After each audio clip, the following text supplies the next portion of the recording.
et en qualité de secrétaire général de la francophonie, comment ne pas penser en ce moment aussi que c'est au sommet de Dakar que je suis devenue la première femme à présider à la destinée de notre grande organisation internationale qui rassemble aujourd'hui 84 États et gouvernements sur les 5 continents. C'est ici que j'ai pris l'engagement, le 30 novembre 2014, de la porter toujours plus loin et de toute mon énergie, de toutes nos énergies rassemblées. Je me souviens d'avoir dit, avec la plus grande estime, pour le fils de ce pays et de si haute stature qui m'a précédé, on ne remplace pas Abdou Diouf, on lui succède. Et bien sûr, sur ce chemin, je ne peux m'empêcher de penser en cet instant au poète président, au père fondateur, visionnaire, Léopold Sédar Senghor, qui, avec Habib Bourguiba de Tunisie, Diori Hamani du Niger, Norodom Sihanouk du Cambodge, a si généreusement offert au monde, voilà presque 50 ans, un idéal lumineux qui trouve aujourd'hui plus encore toute sa raison d'être. Ces hommes d'État, ces hommes du Sud, appelés à conduire leur pays, ces nouvelles nations souveraines, libérées du joug colonial, ont imaginé une vraie renaissance commune, dans un espace commun. Un espace à construire avec une langue en partage, la langue française, ce merveilleux outil trouvé dans les décombres du régime colonial, disait Senghor. La langue française comme trait d'union entre les peuples qui la parlent, d'un continent à l'autre, et forment ainsi une francophonie. La langue française, rendue certainement plus vivante encore. L'appel de Senghor est de nouveau tellement percutant et d'une franche modernité. La francophonie, c'est cet humanisme intégral qui se tisse autour de la terre, cette synthèse des énergies dormantes de tous les continents, de toutes les races, qui se réveillent à leur chaleur complémentaire. Et depuis lors, sur ces mots de Senghor, le Sénégal est resté fidèle à cette mémoire, en s'imposant en francophonie comme un chef de file incontournable. Et le Sénégal, je dirais, est pour la francophonie une pépite d'accomplissement que je viens chaque fois voir, reconnaître, un modèle d'engagement, une source permanente d'inspiration. Je ne peux m'empêcher, bien sûr, de penser à toutes ces éminentes personnalités qui ont été formées dans cette université, à commencer par le président Abdou Diouf, qui m'en parle toujours avec la plus grande fierté.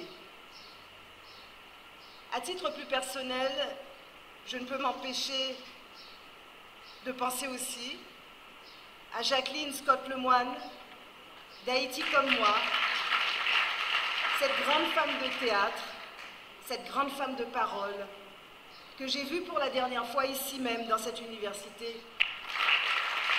Et vous le savez comme moi, combien Jacqueline et Lucien ont fait partie de celles et ceux qui ont rêvé avec tant de ferveur cette université. Ils ont apporté leur pierre à ce bel édifice du savoir. Ils y ont enseigné, conscients de participer à l'émancipation d'une nation, à l'épanouissement d'une jeunesse appelée à poser les fondements d'un pays ouvert au monde et sur le monde. Jacqueline et Lucien qui, comme le reste de ma famille, avaient dû fuir l'effroyable dictature des Duvalier. Nous trouverons refuge au Canada, eux au Sénégal, qui deviendra leur seconde patrie. Et j'aime la manière dont Jacqueline le racontait. Elle le disait avec émotion dans son bel accent créole. On est resté dans ce pays qui nous a accueillis vraiment merveilleusement. Et on n'a pas eu de mal pour se fondre avec la société africaine. Comme dit Césaire, l'Afrique et Haïti, c'est la même chose. Évidemment, nous avons nos différences, mais dans l'ensemble, les racines sont là et elles sont profondes.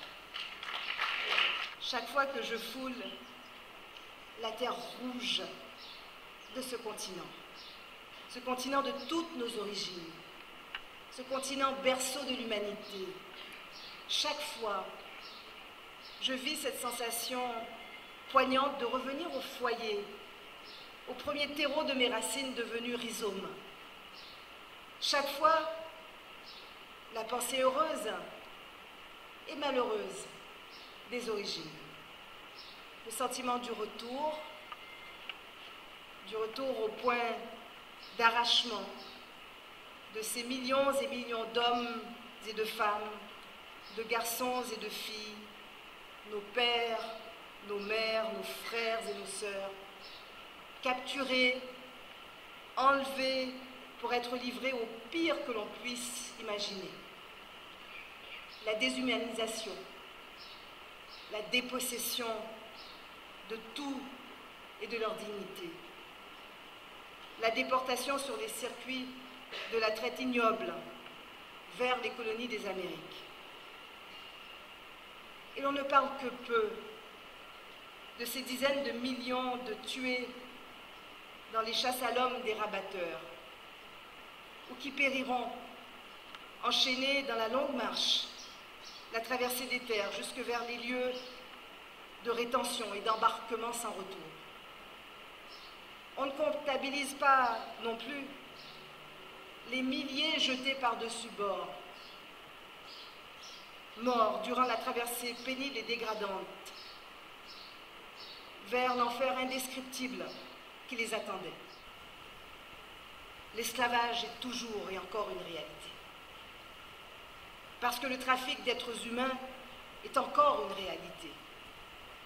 Et parce que des passeurs criminels tendent partout aussi leurs filets.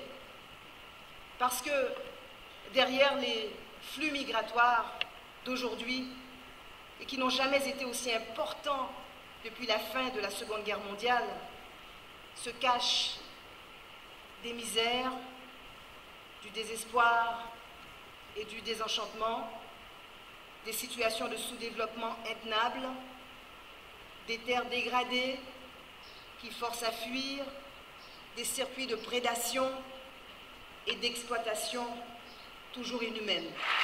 Un jour, la petite haïtienne réfugiée, qui était peut-être quelque part cochée sur une liste et un chiffre, que j'étais, serait appelée à occuper la plus haute fonction de gouverneur général et commandant en chef du Canada, et aujourd'hui celle de secrétaire général de la francophonie. Je ne suis pas une, nous sommes nombreux.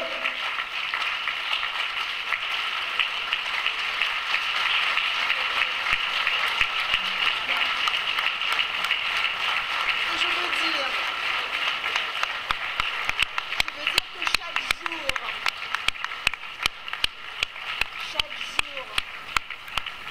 sachant d'où je viens, mes compatriotes haïtiennes et haïtiens, dont les corps ont été broyés par la répression et qui ont péri en mer, je pense à tous ceux et celles à qui cela arrive encore. Ceux et celles qui affrontent le pire, poussés par le désespoir, mais avec courage. Le temps me manque bien sûr pour partager avec vous.